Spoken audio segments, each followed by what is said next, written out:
Hello students, 11th standard mathematics chapter 1 basic concepts 1c. Next topic வந்து இதுல universal set பத்தி பார்க்கலாம். Universal setக்கு definition என்ன அப்படினு பாருங்க. Usually all sets under consideration in a mathematical process are assumed to be subsets of some fixed set. இது ஒரு example மூலமா நம்ம இந்த டெஃபினிஷன் விளக்கம் என்னன்னு பார்த்துக்கலாம். அதாவது நாம் எடுக்கக்கூடிய செட்ஸ் எல்லாமே சப்செட்ஸாக இருக்கிற மாதிரி ஒரு செட்டு நாம் கன்சிடர் பண்ணணும். அந்த நம்ம எந்த ப்ராசஸ் மேத்தமெட்டிக் ப்ராசஸ் என்ன எடுத்துக்கிறோமோ அந்த ப்ராசஸ் தகுந்த மாதிரி அந்த செட் வந்து இருக்கணும். அந்த ஃபிக்ஸட் செட்டுக்கு பேர் என்ன சொல்லலாம், யூனிவர்சல் செட்டுன்னு சொல்லுவோம். இப்போங்க ஃபார் எக்ஸாம்பிள் ஒரு டிஸ்கஷன் நம்ம எடுத்துக்கிறோம். என்னென்னா நேச்சுரல் நம்பர்ஸை பற்றி, எலமெண்ட்ஸ் இன் நேச்சுரல் நம்பர்ஸ்னு எடுக்கும்போது நம்ம என்ன எடுக்கலாம்னா யூனிவர்சல் செட் வந்து யூ எடுத்துப்போம். செட் ஆஃப் நேச்சுரல் நம்பர்ஸ் தான் யூனிவர்சல் செட்டாக எடுப்போம். சரியா? இப்போ இங்கே பாருங்கள், அதுக்கு சப்போஸ் நம்ம ஏ அப்படின்னு எடுத்துக்கிறோம்னு வச்சுக்கோங்களேன். ஏ ஈக்குவல் இந்த மாதிரி நம்ம ஒரு செட்டு டிஃபைன் பண்ணோம். X such set of all x such that x less than 5. இந்த மாதிரி எழுதணும்னா நமக்கு இமீடியட்டாக என்ன தோணும், எதை வந்து யூனிவர்சல் செட்டாக எடுக்கலாம்னு தோணும். செட்டுக்குள்ளே எக்ஸ் இருக்கணும், எக்ஸ் லெஸ் தென் 5ன்னு இருக்கணும். இந்த மாதிரி சொல்லும்போது இது வந்து வேக்காக இருக்கும். ஏன்னா எக்ஸ் லெஸ் தென் 5னா நம்ம இமீடியட்டாக என்ன எடுத்துக்கலாம், யூனிவர்சல் செட் என்னென்னலாம் இருக்கலாம்னா எக்ஸ் லெஸ் தென் 5 போது நேச்சுரல் நம்பராக கன்சிடர் பண்ணலாம். லெஸ் தென் 5னா 1 2 3 4 வரைக்கும் இருக்கும் அப்படின்ற மாதிரி எடுக்கலாம். ஆனால் அதே டைமில் ஹோல் நம்பராகவும் இருக்கலாம். ஏன்னா லெஸ் தென் 5னா 0வும் சேர்ந்து வரலாம். ஈவன் இன்டிஜர்ஸ் கூட எடுக்கலாம். ஏன்னா லெஸ் தென் 5 போது இட் கோஸ் அப் டு -∞ இல்லையா? 5 விட குறைவாக -∞ கூட எடுக்கலாம். அப்போ இதில் எது நம்ம வந்து யூனிவர்சல் செட்டாக எடுக்கணுன்றது நமக்கு ஒரு கன்ஃபியூஷன் இருக்கும். அதனால் ஒரு செட்டு டிஃபைன் பண்ணும்போது கிளியராக டிஃபைன் பண்ணணும். இப்போ for example set of all x such that x less than 5 x belongs to W அப்படின்னு போட்டோம்னா என்ன கிடைக்கும், இந்த செட்டுக்கான எலமெண்ட்ஸ் என்னென்ன இருக்கும் நமக்கு. இந்த செட்டுக்குள்ள எலமெண்ட்ஸ் வந்து 0 1 2 3 4ன்னு இருக்கும். இதே வந்து டபிள்யூ போல் என் எடுத்தோம்னா அது 0 வராது. இசட் எடுத்தோம்னு சொன்னால் 0க்கு அப்புறம் மைனஸும் வந்துட்டுருக்கும். ஸோ அதனால் இந்த நம்ம எடுக்கக்கூடிய செட்டு வந்து எப்படி இருக்கணும்னா யூனிவர்சல் செட்டுன்றது கிளியராக டிஃபைன் பண்ணுறது தெரிஞ்சிருக்கணும். சரியா? இப்போ இந்த மாதிரியான இடங்களில் நம்ம நோட் பண்ணிக்கணும். வேக்காக வந்து நம்ம செட்டு சொல்லக்கூடாது. அப்போ அந்த எக்ஸ் லெஸ் தென் 5 அது மட்டும் நிறுத்தணும்னா அது வேக்காக தான் இருக்கும். அதனால் எக்ஸ் பிலாங்ஸ் டு டபிள்யூவா அல்லது எக்ஸ் பிலாங்ஸ் டு நேச்சுரல் நம்பரா அல்லது எக்ஸ் வந்து இன்டிஜரா அப்படின்றத நம்ம தெளிவாக சொல்லணும். அப்போ அந்த கான்டெக்ஸ்ட் மேத்தமெட்டிக்கல் ப்ராசஸ் நம்ம எந்த ப்ராப்ளம் எடுத்துக்கிறோமோ அந்த ப்ராப்ளத்துக்கு தகுந்த மாதிரி நமக்கு என்ன இருக்கும், யூனிவர்சல் செட் வந்து இருக்குன்றது தான் இந்த டெஃபினேஷனோட மீனிங். இந்த ஆப்ரேஷன்ஸ் ஆன் செட்ஸ்ன்றத யூனியன் ஆஃப் டூ செட்ஸ்.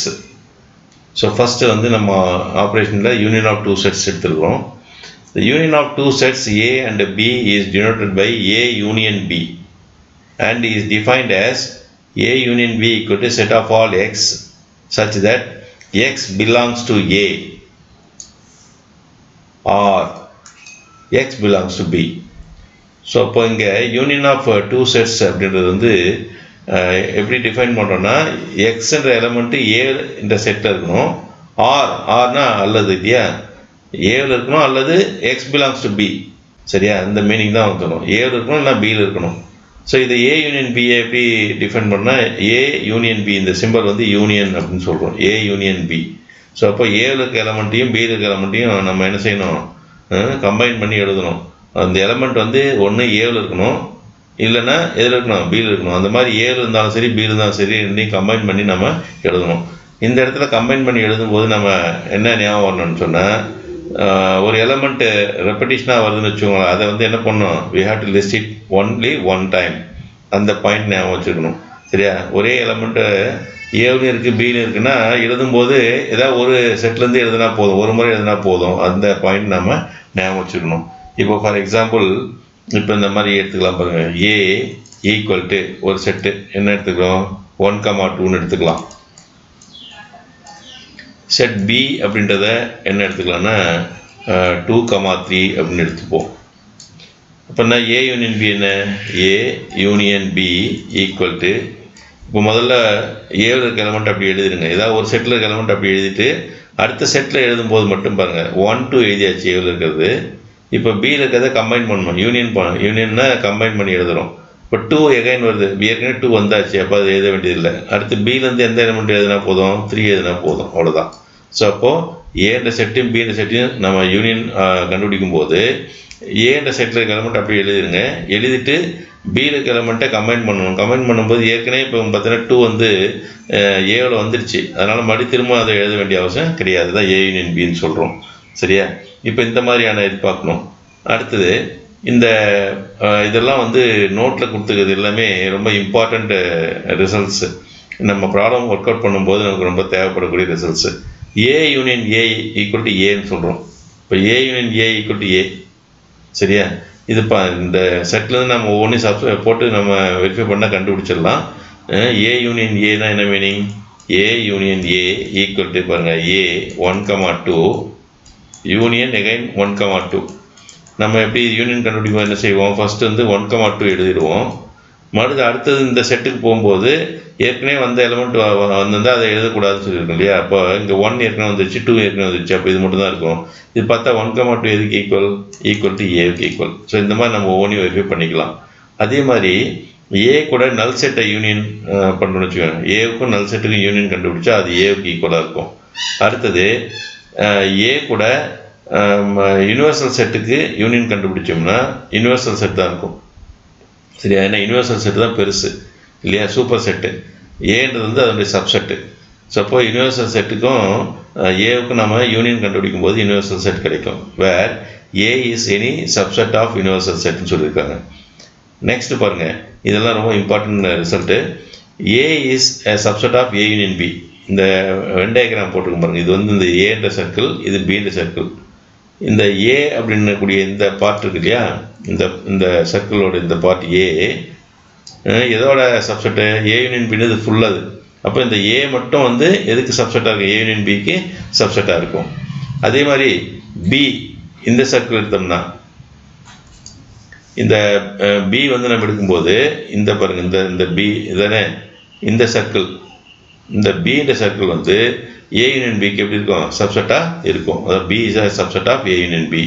ஏ வந்து ஏ யூனியன் பிக்கு சப்செட்டு, பியும் ஏ யூனியன் பிக்கு சப்செட்டு. இந்த ரிசல்ட்லாம் ரொம்ப இம்பார்ட்டன்ட் வச்சுக்கலாம். அடுத்தது A union B equal to B union A. இதுக்கு பேர் வந்து காம்படிட்டிவ் ப்ராப்பர்ட்டின்னு பேர். ஏ யூனியன் பியும் பி யூனியன் ஏவும் எப்படி இருக்கும்? ஈக்குவலாக இருக்கும். ஸோ இதெல்லாம் நம்ம இந்த இதில் இப்போ ஏ யூனியன் பி இருக்குன்னு இங்கே ஃபைண்ட் அவுட் பண்ணியிருக்கோம். பி யூனியன் ஏன்னா என்ன? B union A equal to முதல்ல B set 2,3 union A. A வந்து என்ன? 1,2. இதுக்கு யூனியன் நம்ம கண்டுபிடிச்சா என்ன பண்ணுவோம்? ஃபஸ்ட்டு இந்த 2,3 எழுதிக்கோங்க அப்படியே. அடுத்தது இதை அந்த 1,2 இது கூட நம்ம சேர்க்கணும். சேர்க்கும்போது 1 வந்து இந்த செட்டில் ஏற்கனவே வரல, அதனால் 1 எழுதிக்கலாம். அடுத்தது 2 வந்து ஏற்கனவே வந்துடுச்சு, அதனால் எழுத வேண்டியதில்லை. அப்போ இதுதான் வந்து பி யூனியன் ஏ. இப்போ ஏ யூனியன் பி பாருங்கள், இங்கே இருக்குது. பி யூனியன் ஏ இங்கே இருக்குது. இது ரெண்டும் ஈக்குவலானு பாருங்கள். 1 2 3 இங்கே 2 3 1. அதாவது இங்கே 1னா 1 இங்கே இருக்குது, 2 இருக்குது, 3 இருக்குது. ஆனால் ஆர்டர் மாறி இருக்குது. நம்ம ஏற்கனவே சொல்ல ஆர்டர் இஸ் நாட் இம்பார்ட்டன்ட் சொல்லியிருக்கோம். ஏன்னா ஒரு செட்டை வந்து எழுதும்போது order is not important. Order மாறி கூட இருக்கலாம். ஆனால் அதில் இருக்கக்கூடிய எலமெண்ட் எல்லாமே எதில் இருக்குது? பி யூனியன் ஏவில் இருக்குது. ஏ யூனியன் பியில் இருக்க எல்லா எலமெண்ட்டும் பி யூனியன் ஏவில் இருக்கிறதுனால இது ரெண்டு எப்படி இருக்கும்? ஈக்குவலாக இருக்கும்ன்றது இந்த ரிசல்ட் நம்ம சொல்லலாம். நெக்ஸ்ட் ஆப்ரேஷன் வந்து intersection of two sets. The intersection of two sets A and B is denoted by A intersection B. Is defined as A intersection B equal to set of all x such that x belongs to A and the word and x belongs to B. யூனியனுக்கு வந்து R வந்தது, இங்கே வந்து என்ன இருக்குது? And. அப்படின்னா என்ன மீனிங்னா, இந்த ஏ intersection பியில் இருக்கக்கூடிய எலமெண்ட்ஸ் எப்படிப்பட்ட எலமெண்ட்ஸ்னால் ஏவிலையும் இருக்கணும், பியில் இருக்கணும். காமன் எலமெண்ட்ஸ் ஏன்ற செட்டுக்கும் பின்ற செட்டுக்கும் காமன் எலமெண்ட்ஸ் ரெண்டுலையுமே எந்த எலமெண்ட் வந்திருக்கோ அது மட்டும்தான் ஏ இன்டர்செக்ஷன் பியில் எழுதணும். So read A intersection B as A intersection B. இந்த சிம்பிளுக்கு பேர் என்னது? இன்டர்செக்ஷன். இந்த மாதிரி ரெண்டு செட்டுகளில் இந்த சிம்பிள் போட்டால் ஏல இருக்கக்கூடிய ஏவுக்கும் பிக்கும் காமனாக இருக்கக்கூடிய எலமெண்ட்ஸ், அந்த ரெண்டு செட்டுக்கும் காமனாக இருக்கக்கூடிய எலமெண்ட்ஸ் மட்டும்தான் இதில் எழுதணும். இங்கே பாருங்கள், இந்த வென் டயக்ராம் பார்க்கும்போது இந்த ஏன்ற செட் இது பின்ற செட்டு. இந்த ஷேடட் பார்ட் இருக்குல்ல, இதான் வந்து ஏ இன்டர்செக்ஷன் பி. இந்த பார்ட் வந்து என்ன சொல்கிறோம்? A intersection B. இதுதான் வந்து காமன் பார்ட், ஏவுக்கும் பிக்கும் காமன் பார்ட்டு. சரி, இதெல்லாம் வந்து நமக்கு இம்பார்ட்டன்ட் ப்ராப்பர்ட்டிஸு, இம்பார்ட்டன்ட் ரிசல்ட்ஸ்னு எடுத்துக்கலாம். ஏ இன்டர்செக்ஷன் ஏ ஒரு அதாவது ஒரே ஏன்றது செட்டு, அந்த ஏ இன்டர்செக்ஷன் ஏ கண்டுபிடிச்சா ஏக்கு ஈக்குவலாக இருக்கும். ஏவுக்கும் எம்டி செட்டுக்கும் இன்டர்செக்ஷன் கண்டுபிடிச்சா எம்டி செட் கிடைக்கும். ஏவுக்கும் யூனிவர்சல் செட்டு ஏ வந்து இப்போ எப்படி இருக்கு, இந்த மாதிரி ஏ அப்படின்ற கூடிய இந்த செட் வந்து யூனிவர்சல் செட்டில் ஒரு சப்செட்டாக இருக்குன்னு வச்சுக்கோங்க. இது வந்து யூனிவர்சல் செட்டு, சரியா? இது வந்து ஏன்ற செட்டு. அப்போது யூனிவர்சல் செட்டுடைய சப்செட்டாக ஏ இருந்தால் நம்ம என்ன சொல்லலாம், ஏ இன்டர்செக்ஷன் யூனிவர்சல் செட் வந்து எதுக்கு ஈக்குவலாக இருக்குன்னா ஏவுக்கு தான் ஈக்குவலாக இருக்கும். ஏன்னா இது யூ வந்து சூப்பர் செட்டு. அப்போ சூப்பர் செட்டுக்கும் அந்த ஏவுக்கும் காமனாக இருக்கக்கூடிய எலமெண்ட் எங்கே மட்டும்தான் இருக்கும், ஏவில் மட்டும்தான் இருக்கும். அடுத்தது A intersection B is a subset of ஏ.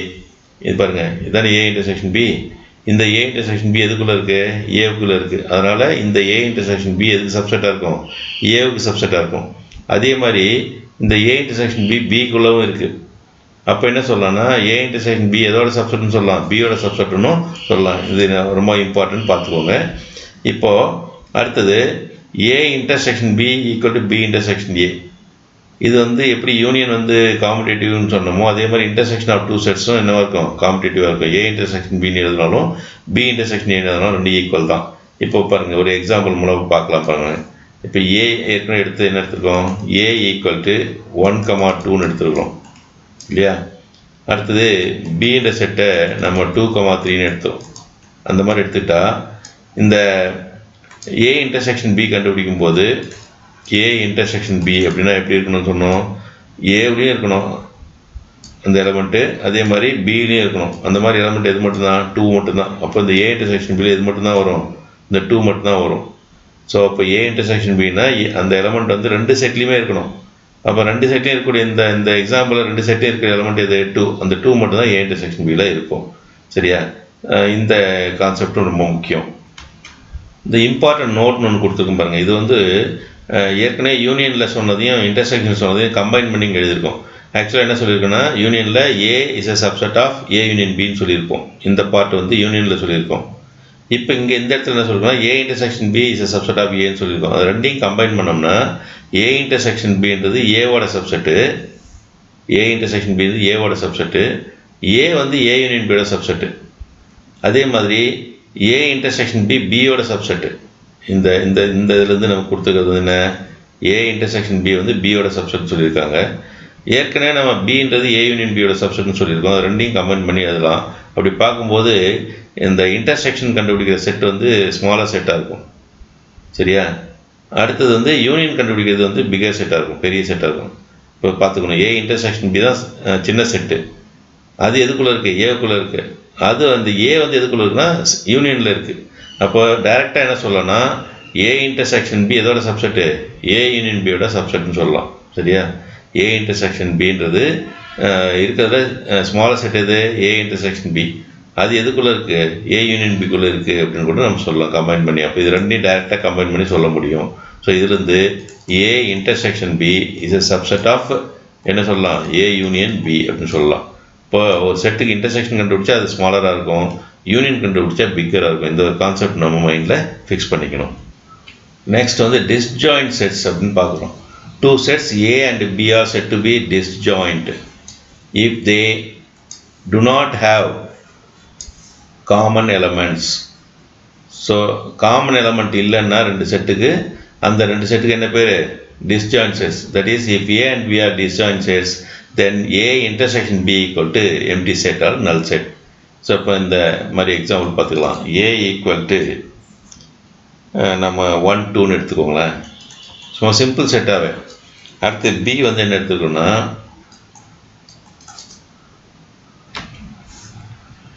3,4ன்னு எடுத்துக்கலாம்.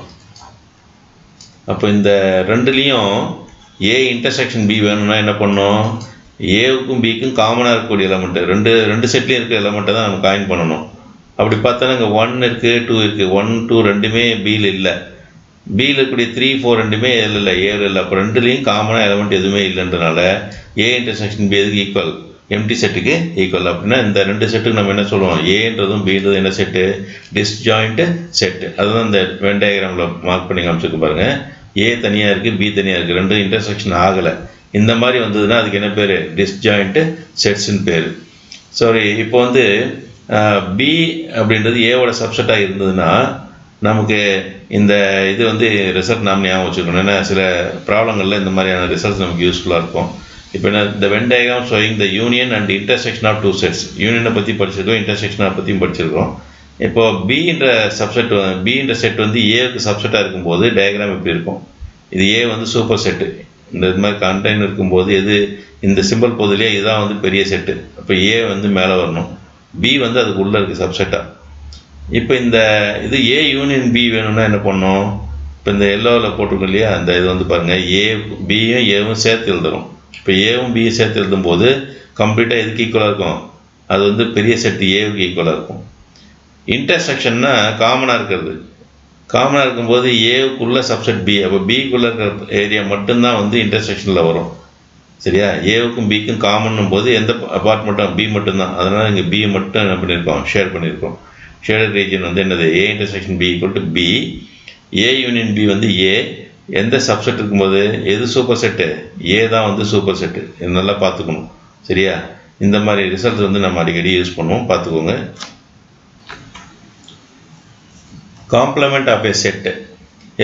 Let A be a subset of the universal set U. The complement of A with respect to U is denoted by A prime or A dash or A complement, and is defined as A equal to set of all x such that x belongs to U and x does not belong to A. இது பார்த்துக்கோங்க, x belongs to U. x எங்கே இருக்கணும்? Universal settle இருக்கணும். எங்கே இருக்கக்கூடாது? ஏவில் இருக்கக்கூடாது. So இந்த மாதிரி எலமெண்ட்ஸ் தான் வந்து என்ன இருக்கும்? ஏ காம்ப்ளமெண்ட்டில் இருக்கும். ஸோ இப்போ இங்கே இந்த வென் டயக்ராம் பார்த்தீங்கன்னா இந்த ஏன்றது வந்து இந்த எல்லோவாக இருக்கு இல்லையா, இதுதான் ஏ. இதோட காம்ப்ளமெண்ட்டு அது வந்து வெளியே இந்த பிங்க் கலரில் இருக்கக்கூடிய ஏரியா தான் காம்ப்ளமெண்ட்டு. சரியா? இந்த இது வந்து வென் டயக்ராம் மூலமாக நம்ம தெரிஞ்சுக்கலாம். சரி, இப்போ இதுக்கு ஒரு எக்ஸாம்பிள் பாருங்களேன். என்ன எக்ஸாம்பிள் எடுத்துக்கலாம்னா, யூனிவர்சல் செட்டை வந்து நம்ம ஜஸ்ட் ஒரு சின்ன செட்டாக எடுத்துக்கோங்களா, ஏ பி சி டிஇன்னு எடுத்துக்கலாம். ஏன்ற செட்டு நான் எப்படி டிஃபைன் பண்ணுறேன்னா, ஏன்ற செட்டு வந்து ஏபிடின்னு எடுத்துக்கலாம். ஏபிடி அப்படின்னு எடுத்துக்கலாம். அப்படின்னா ஏ காம்ப்ளமெண்ட் ஏ ப்ரைம் அது சொல்லுது. இந்த டேஷ்னு படிக்கலாம். ஏ டேஷ் ஈக்குவல் டு என்னென்னா, இந்த இது டெஃபினேஷன் என்ன சொல்லுதுன்னா, எக்ஸ் வந்து எங்கே இருக்கணும்? யூனிவர்சல் செட்டில் இருக்கணும். எங்கே இருக்கக்கூடாது? ஏவில் இருக்கக்கூடாது. அதான் வந்து ஏ ப்ரைம் ஏ டேஷ்னு சொல்கிறோம். அப்போ ஏவில் இல்லாத எலமெண்ட் எது? இங்கே ஏ இங்கே இருக்குன்னா அது ஏ வந்து மறுபடியும் எழுதக்கூடாது ஏ டேஷில். சரியா? அடுத்து பி ஏற்கனவே வந்துடுச்சு, அதுவும் எழுதக்கூடாது. சி வந்து இல்லை, அப்போ சி எழுதிக்கலாம். டி வந்து ஏற்கனவே ஏவில் இருக்குது, அது வரக்கூடாது. அது இல்லாமல் என்ன இருக்கும்? இ இருக்கும். அப்போ இந்த ரெண்டு எலமெண்ட் தான் என்னது? ஏ டேஷ்னு சொல்லுவோம். சரியா? ஏ டேஷ் அப்படின்றது என்னென்னா ஏவில் இல்லாத யூனிவர்சல் செட்டில் இருக்கக்கூடிய எலமெண்ட்டு. சரியா? யூனிவர்சல் செட் வந்து என்ன பண்ணிடணும்? ஏ வந்து ஏவில் இருக்க எலமெண்ட்ஸ் எதையும் எடுக்காமல் மீதி எலமெண்ட்டை மட்டும் எழுதணும். அதுக்கு பேர் ஏ டேஷ்னு சொல்கிறோம். சரி, இப்போ இந்த இதில் நம்ம ரெண்டு ரிசல்ட் நம்ம பார்க்கலாம் பாருங்கள். ஃபர்ஸ்ட் வந்து என்னென்னா, ஒன்று ஏ யூனியன் ஏ டேஷ். இது என்ன வருதுன்னு கண்டுபிடிக்கலாம். ஏன்னா ரொம்ப இம்பார்ட்டண்ட்டாக நம்ம ஞாபகம் வச்சுக்கணும். ஏ கூட ஏவையும் ஏ டேஷையும் யூனியன் கண்டுபிடிச்சா என்ன கிடைக்கும்? ஏன்றது என்னென்ன? ஏ பி டி இல்லையா? யூனியன் ஏ டேஷ் என்னென்ன? சிஇ. இப்போ யூனியன்னா நம்ம ரெண்டையும் சேர்த்து எழுதணும். ஸோ அப்போ ஏ பி டி. அடுத்து இந்த ஏ டேஷ் எலமெண்ட் சேர்க்கும்போது ஏற்கனவே இந்த சிஇ எல்லாம் எங்கே வரல? ஏவில் வரல. அதனால் அதையும் நம்ம எழுதிக்கலாம். யூனியன் எழுதும்போது ஏற்கனவே வந்திருந்தால் எழுதக்கூடாது. சரியா? இப்போ இந்த ஏபி டிசிஇன்ற எலமெண்ட்ஸ் எல்லாமே இதோட எலமெண்ட்ஸு, யூனிவர்சல் செட்டோட எலமெண்ட்ஸ். அப்போது ஆர்டர் மாறி இருக்குது, ஆனால் எலமெண்ட்ஸ் எல்லாம் ரெண்டும் ஒன்று தான். அதனால் இது வந்து ஏ யூனியன் ஏ டேஷ் வந்து எதுக்கு ஈக்குவலாக இருக்குன்னா, ஏ யூனியன் ஏ டேஷ் எதுக்கு ஈக்குவல்? யூனிவர்சல் செட்டுக்கு ஈக்குவல். ரைட். அடுத்தது A intersection A dash. A intersection A dash, A B டின்றது ஏவோட எலமெண்ட்ஸு. இன்டர்செக்ஷன் ஏ டேஷ் வந்து என்னென்ன இருக்குன்னா, சியும் இயும் இருக்குது. இன்டர்செக்ஷனில் வந்து காமன் எலமெண்ட் தான் வரணும். காமன் எலமெண்ட் வந்து இந்த ரெண்டு செட்டுக்கும் காமன் எலமெண்ட் எப்பவுமே இருக்காது. ஏவுக்கும் அதனுடைய காம்ப்ளிமெண்ட்டுக்கும் காமன் எலமெண்ட். ஏன்னா ஏழுக்கு எந்த எலமெண்ட் எங்கே இருக்காது, ஏ டேஷில் இருக்காது. அதனால் நமக்கு கிடைக்கிறது என்ன செட்டாக இருக்கும், எம்டி செட்டாக தான் இருக்கும். அப்போ ஏ இன்டர்செக்ஷன் ஏ டேஷ் வந்து என்ன செட்டு, எம்டி செட்டு. இந்த ரிசல்ட் நம்ம ஞாபகம் வச்சுக்கணும் எப்பயுமே. நிறைய இடங்களில் இந்த ரிசல்ட் நம்ம யூஸ் பண்ணுறதுக்கு சான்சஸ் இருக்குது. நெக்ஸ்ட் வந்து set difference of two sets. The set difference of the set A to the set B is denoted by either A difference B or A slash B. இந்த மாதிரி வரும். இதை வந்து மைனஸ்னு படிக்கலாங்க sometimes. ஏன்னா இது வந்து ஆக்சுவலாக என்னது, A difference B or A slash B. A difference B தான் இதுவுமே. இந்த சிம்பிளும் வந்து டிஃபரன்ஸை தான் டினோட் பண்ணோம். And is defined as A difference B equal to set of all x such that x belongs to A and x does not belong to B. So A difference B இந்த செட்டில் இருக்க elements எப்படிப்பட்ட எலமெண்ட்ஸ்னால், set ஏவில் இருக்கும் ஆனால் எங்கே இருக்காது, set பியில் இருக்காது. ஏ பட் நாட் பி அப்படின்னு அர்த்தம். அந்த எலமெண்ட்ஸ் எல்லாம் ஏ டிஃபரன்ஸ் பியோட எலமெண்ட்ஸ்லாம் ஏவில் இருக்கும் ஆனால் எங்கே இருக்காது, பியில் இருக்காது. அந்த மாதிரி எலமெண்ட்ஸ் தான் வந்து ஏ டிஃபரன்ஸ் பியில் இருக்கும். ஸோ இந்த ஏ டிஃபரன்ஸ் பி எப்படி படிக்கணும்னா ஏ டிஃபரன்ஸ் பி எப்படின்னு படிக்கணும்னு சொல்லியிருக்கோம். சரியா? இந்த வென் டயக்ராம் போட்டிருக்கும் பாருங்க. ஏ டிஃபரன்ஸ் பிக்கு இது வந்து ஏ, இந்த செட்டு பி. ஏ டிஃபரன்ஸ் பின்னா இந்த பின்ற செட்டு எதுவுமே உள்ள வராது. ஏன்னா என்ன சொல்லியிருக்கோம், எக்ஸ் பிலாங்ஸ் டு ஏ, ஏவில் மட்டும்தான் இருக்கும், எங்கே இருக்காது, பியில் இருக்காது. அப்படின்னா இந்த பார்ட் வந்து இந்த பின்ற சர்க்கிள் எதுவுமே உள்ளே வராது. இப்போ ஒன்லி ஏன்னு கூட எடுத்துக்கலாம். இந்த இடத்த வந்து நம்ம என்ன சொல்லலாம், இந்த இடம் வந்து ஒன்லி ஏ அப்படி கூட சொல்லலாம். சரியா? ஏ மட்டும்தான், பி எதுவும் வராது. பி டிஃபரன்ஸ் ஏன்னா, இப்போ பி டிஃபரன்ஸ் ஏவில் வந்து ஏ இருக்காது, பியில் இருக்கும் ஆனால் ஏவில் இருக்காது. அப்படியே டெஃபினேஷன் மாற்றி வந்தோம்னா இங்கே பி டிஃபரன்ஸ் ஏன்னு டிஃபைன் பண்ணும்போது x belongs to B and x does not belong to ஏன்னு வரும். அப்போ இது வந்து என்னது, இந்த பார்ட் தான் பி டிஃபரன்ஸ் ஏ. இது வந்து ஒன்லி பின்னு சொல்லலாம். ஸோ பியில் மட்டும்தான் இருக்கும், ஏவில் இருக்காது. இந்த சர்க்கிள் பார்க்கும்போது பாருங்கள், ஏ சர்க்கிள் வந்து அப்படியே ஷேட் இல்லாமல் இருக்கும், பி மட்டும்தான் இருக்கும். இது ஒருவேளை டிஸ்ஜாயின்ட் செட்ஸாக இருந்தால், ஏவும் பியும் டிஸ்ஜாயிண்டாக இருந்தால் ஏவில் இருக்கணும் பியில் இருக்கக்கூடாதுன்னும் போது ஏ மட்டும்தான் இருக்கும், பி எதுவுமே இருக்காது. அதான் இங்கே எம்டியாக விட்டுருக்குறோம். இந்த ஷேடட் போர்ஷன் எங்கே இருக்குது, ஏவில் மட்டும்தான் இருக்குது. ஸோ இதெல்லாம் வந்து நம்ம செட் டிஃபரன்ஸுக்கான இம்பார்ட்டண்ட் ரிசல்ட்ஸ். ஏ டேஷ் அப்படின்றது எப்படி எழுதலாம், நம்ம யூனிவர்சல் செட்லேருந்து யூனிவர்சல் செட் டிஃபரன்ஸ் ஏன்னு எழுதலாம். ஸோ இந்த ப்ராப்ளம் வரும்போது இந்த ரிசல்ட்ஸ் நமக்கு யூஸ்ஃபுல்லாக இருக்கும். அடுத்து பாருங்கள், இதெல்லாம் நம்ம most important result. A difference B equal to A intersection B dash. இதை நம்ம அந்த ரிசல்ட்ஸ் நம்ம யூஸ் பண்ணுறதுக்கு யூஸ் பண்ணிக்கலாம். A difference B equal to A intersection B dash. A difference ஏவுக்கும் ஏவுக்குமே டிஃபரன்ஸ் கண்டுபிடிச்சா அது வந்து நல் செட்டுக்கு ஈக்குவலாக இருக்கும். ஏவுக்கும் நல் செட்டுக்கும் டிஃபரன்ஸ் கண்டுபிடிச்சா ஏக்கு ஈக்குவலாக இருக்கும். என்னென்னு பாருங்கள், இப்போ ஒரு எக்ஸாம்பிள் கூட கொடுத்து பார்க்கலாம் இதுக்கு. இப்போ இங்கே ஏ ஈக்குவல் டு 1 2 3 4 5 எடுத்துக்கலாம். செட் பி அப்படின்றத என்ன எடுத்துக்கலாம்னா 2, 4 எடுத்துக்கலாம். எதனால எடுத்துக்கோங்க. இப்போ ஃபஸ்ட்டு ஏ டிஃபரன்ஸ் பி அப்படின்னா என்ன மீனிங், ஏவுக்கும் பிக்கும் டிஃபரன்ஸ் கண்டுபிடிக்கணும். நான் என்ன சொல்லியிருக்கணும், ஏவில் இருக்கணும் பியில் இருக்கக்கூடாது. அப்போ பியிலுக்கு எந்த எலமெண்ட்டும் எதில் வராது, ஏ டிஃபரன்ஸ் பியில் வராது. இப்போ பியில் எந்தெந்த எலமெண்ட் இருக்குது, 2 4 இருக்குது இல்லையா, இந்த 2 இருக்குது, அப்புறம் என்ன இருக்குது, இந்த 4 இருக்குது. அப்போது ஏ டிஃபரன்ஸ் பியில் இந்த 2 4 வரக்கூடாது. அப்போ மீதி எலமெண்ட் ஏலேருந்து அப்படியே எழுதினா போதும். எது இதெல்லாம் 1 இருக்குது, 2 வந்து ஏற்கனவே பியில் இருக்குன்னா அது வராது, 3, அடுத்து 4 ஏற்கனவே பியில் இருக்குது அது வராது, 5. அப்போ இதுதான் வந்து ஏ டிஃபரன்ஸ் பி. அப்போ ஏ டிஃபரன்ஸ் பியில் இருக்கக்கூடிய எலமெண்ட்ஸ் எப்படி இருக்கணும்னு சொல்கிறோம், ஏவில் இருக்கணும் ஆனால் எங்கே இருக்கக்கூடாது, பியில் இருக்கக்கூடாது. அப்போ பியில் வர எந்த எலமெண்ட்டும் என்ன பண்ணக்கூடாது, இந்த ஏ டிஃபரன்ஸ் பியில் எழுதக்கூடாது. ஸோ இது ஏ டிஃபரன்ஸ் பி. சப்போஸ் இதே வந்து பி டிஃபரன்ஸ் ஏ வேணுன்னா என்ன பண்ணோம், B difference A, B difference A வேணும்னா இப்போ பியில் இருக்கணும் ஏவில் இருக்கக்கூடாது, பியில் இருக்கணும் எதில் இருக்கக்கூடாது, ஏவில் இருக்கக்கூடாது. அப்போது இந்த 2 4 எலமெண்ட்டு இங்கே இருக்கு இல்லையா, இது மட்டும் இப்போ பி டிஃபரன்ஸ் ஏ கண்டுபிடிக்கும் போது எழுதும்போது பாருங்கள், இப்போ எழுதிருக்கு ஃபஸ்ட்டு 2 4 டிஃபரன்ஸ் ஏவுக்கு வந்து 1 2 3 4 5. ஸோ பியில் இருக்கணும் ஏவில் இருக்கக்கூடாது.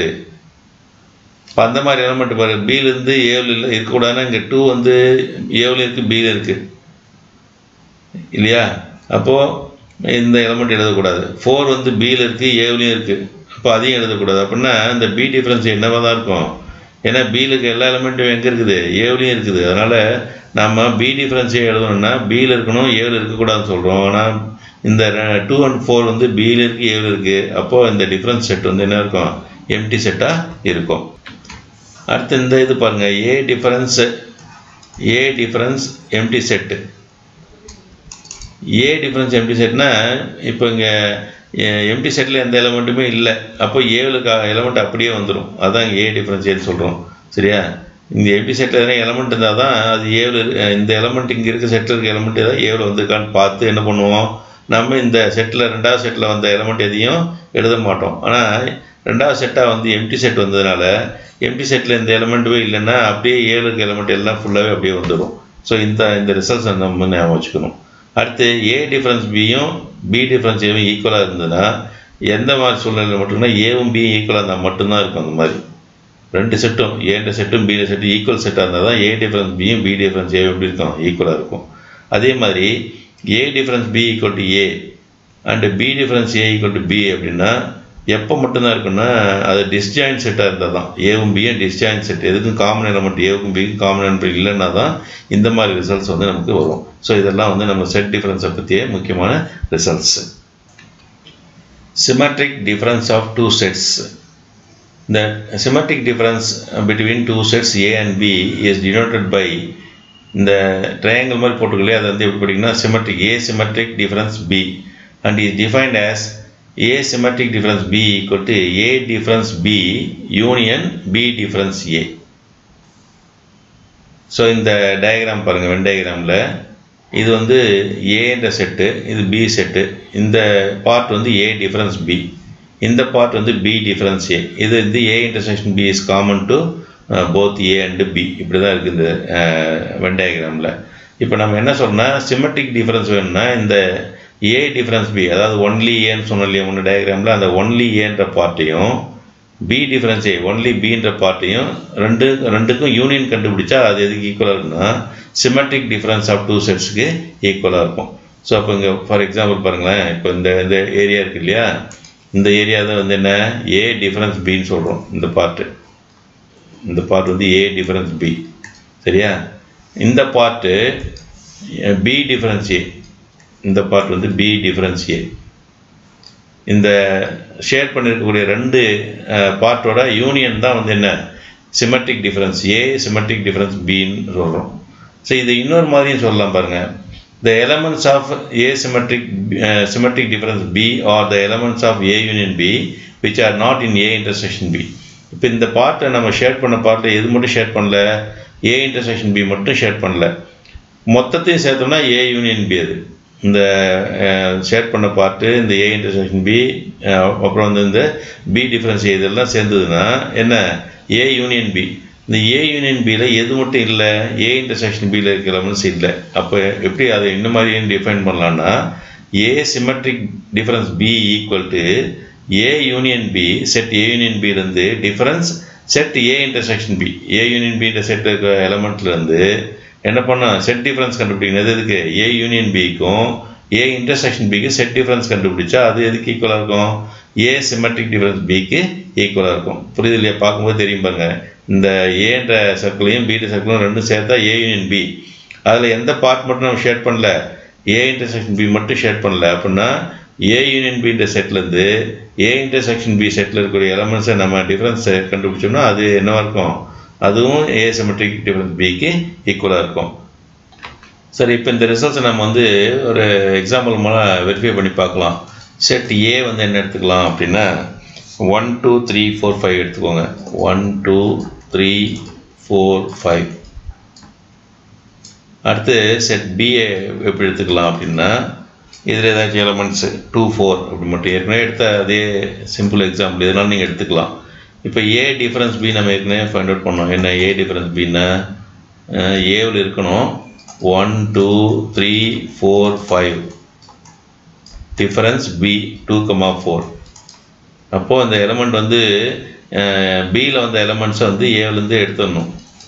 சரியா? இப்போ ஏவிலேருந்து எழுதும்போது 1 2 ஏற்கனவே பியில் வந்துடுச்சு, அதனால் அதை எழுத வேண்டாம். 3 பியில் இல்லை, 4 ஏற்கனவே பியில் வந்திருக்கு, அதை எழுத வேண்டாம். 5 வந்து ஏவில் இருக்குது, பியில் இல்லை, அப்போ அதை எழுதிக்கலாம். இப்போ எழுதும்போது எப்படி எழுதணும் பாருங்கள், ஏவில் இருக்கணும், பியில் இருக்கக்கூடாது. பியில் அந்த எலமெண்ட் வந்தால் அதை வந்து ஏ டிஃபரன்ஸ் பியில் எழுதக்கூடாது. சரியா? அடுத்து பி டிஃபரன்ஸ் ஏ ஏற்கனவே நம்ம போட்டோம். பி டிஃபரன்ஸ் ஏன்னா முதல்ல பி செட் எழுதிக்கலாம்.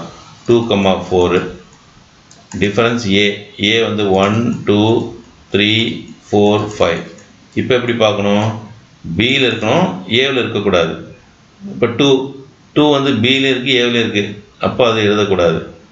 பியில் 4 இருக்குது, ஏவிலையும் 4 இருக்குது, அதையும் எழுதக்கூடாது. அப்போ எந்த எலமெண்ட்டுமே எல்லா பியில் வந்து எல்லா எலமெண்ட்டும் எங்கே வந்துருச்சு, ஏவிலையும் வந்ததுனால அப்போ இந்த செட்டு வந்து என்ன செட்டு, நல் செட்டு.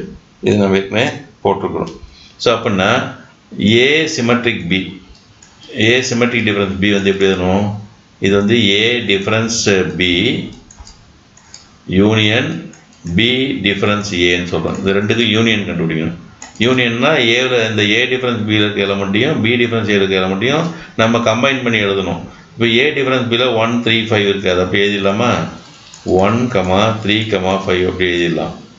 பி டிஃபரன்ஸ் ஏவில் எந்த எலமெண்ட்டுமே இல்லை, அப்போ அது எதுவும் வராது. அப்போ இதுதான் வந்து ஏ சிமெட்ரிக் டிஃபரன்ஸ் பிக்கான செட்டு 1 3, 5. சரி, இன்னொரு ரிசல்ட் இருக்குது. என்ன, ஏ சிமெட்ரிக் டிஃபரன்ஸ் பி எதுக்கு ஈக்குவல்னா A union B difference A intersection B. So அப்படின்னா இதில் வந்து என்ன பண்ணலாம், நம்ம ஏ யூனியன் பி கண்டுபிடிக்கலாம். A union B, A union பினா ஏவையும் பியையும் யூனியன் பண்ணணும் இல்லையா, சேர்த்து எழுதணும். அப்போ 1 2 3 1, 2, 3, 4, 5 ஏவில் இருக்கிறது அப்படியே எழுதலாம். பியில் இருக்க எலமெண்ட்டை சேர்க்கணும் ஏ கூட. 2 ஏற்கனவே எழுதியாச்சு, அப்போ தேவையில்லை. 4 ஏற்கனவே எழுதியாச்சு, அப்போ தேவையில்லை. அப்போ ஏ யூனியன் பி இதுதான். சரியா? அடுத்தது ஏ இன்டர்செக்ஷன் பி, அதாவது செட் ஏவுக்கும் செட் பிக்கும் காமனாக இருக்கக்கூடிய எலமெண்ட்டு அது எது, 2 வந்து ஏவில் இருக்குது, பியில் இருக்குது, அப்போது ஏ இன்டர்செக்ஷன் பிலையும் அது இருக்கும். அடுத்தது பார்த்தீங்கன்னா 4 வந்து ரெண்டுலேயும் இருக்குது, அப்போ 4ம் ஏ இன்டர்செக்ஷன் பியில் இருக்கும். ஏவிலையும் பியில் இருக்கக்கூடிய காமனாக இருக்கக்கூடிய எலமெண்ட் மட்டும் தான் ஏ இன்டர்செக்ஷன் பியில் வரும். இப்போ இது ரெண்டுக்கும் டிஃப்ரென்ஸு. அப்போது A symmetric difference B equal to A union B difference A intersection B. பார்த்துக்கோங்க, இது ரெண்டுக்கும் டிஃபரன்ஸு. இப்போ எப்படி வேணும், 1, 2, 3, 4, 5 டிஃபரன்ஸ் ஏ இன்டர்செக்ஷன் பி வந்து 2, 4. என்ன டிஃபரன்ஸுக்கான டெஃபினேஷன் எப்படி நம்ம யூஸ் பண்ணோம், ஃபஸ்ட் செட்டு ஏ யூனியன் பியில் இருக்கணும், ஏ இன்டர்செக்ஷன் பியில் இருக்கக்கூடாது. அப்போ 1 வந்து ஏ யூனியன் பியில் இருக்குது, ஆனால் எங்கே இல்லை, ஏ இன்டர்செக்ஷன் பியில் இல்லை. அப்போ இதை வந்து எழுதிடலாம். 2 வந்து இந்த ஏ யூனியன் பியில் இருக்குது, ஏ இன்டர்செக்ஷன் பியில் இருக்குது, அப்போ அது வராது. ரெண்டுலேயும் வந்துச்சுன்னா அந்த எலமெண்ட்டை விட்டுறீங்க. அடுத்து 3 வந்து ஏ யூனியன் பியில் இருக்குது, ஏ இன்டர்செக்ஷன் பியில் இல்லை, அப்போ 3 எழுதிக்கலாம். 4 வந்து இங்கேயும் இருக்குது, இங்கேயும் இருக்குது, அப்போ அது வராது. 5 வந்து ஏ யூனியன் பியில் இருக்குது, ஏ இன்டர்செக்ஷன் பியில் இல்லை, ஸோ 5 எழுதிக்கலாம்.